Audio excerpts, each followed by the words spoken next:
Mas pinainit ni young singer-songwriter Love Crizel ang summer season matapos niyang opisyal na ilunsad ang kanyang bagong single na Perfect Summer.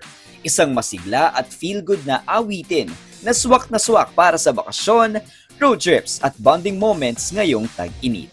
Inilunsad ang kanta nitong May 15 sa The Vibe sa isang espesyal na event na dinaluhan ng pamilya, kaibigan, media personalities at supporters ng Purple Hearts. Kasama rin sa okasyon ng mga kapatid ni Crizel na sina Neo, Micah, Evo at Jello na kilala bilang George siblings na patuloy na sumusuporta sa kanyang lumalawak na music journey.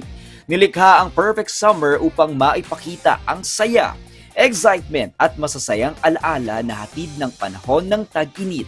Tampok sa kanta ang upbeat melody at positibong vibes na madaling makakarelate ang kabataan at maging ang buong pamilya. I just want to have family bonding with my family, of course, during the summer break because during the holidays, it's kind of short nowadays for me and other students that I could know.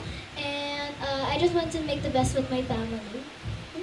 More vacation with family and then makasama natin yung mga pamilya natin kapag nagbabakasyon.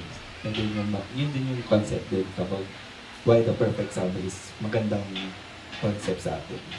As a family po namin siya naisip na parang we want to bring positivity sa kabila ng init ng panahon ngayon.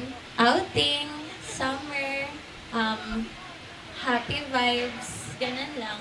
Sa murang edad, patuloy na pinapabilib ni Love Crizel ang publiko sa kanyang talento sa pagsusulat ng kanta at pagkanta ng mga original songs. Nauna na rin niyang inilabas ang mga kantang Hearts in Bloom, Hug, Breathe and Smile, Opo, Thank You Po, at iba pa na pawang mainspirasyonal at makabuluhang mensahe. I feel sometimes nervous but really excited to talk with you and to be interviewed and yeah, on how I feel feels great. Gusto lang din po namin magkaroon ng like perfect song para po sa summer and para din po kay Crizel. Since bata pa po siya and mahilig na po siya kumanta. And Kasabay ng launch ng Perfect Summer, inilantad din ng George siblings ang kanilang billboard sa Commonwealth Avenue sa Diliman bilang bahagi ng promosyon ng kanta at ng kanilang brand na Purple Hearts.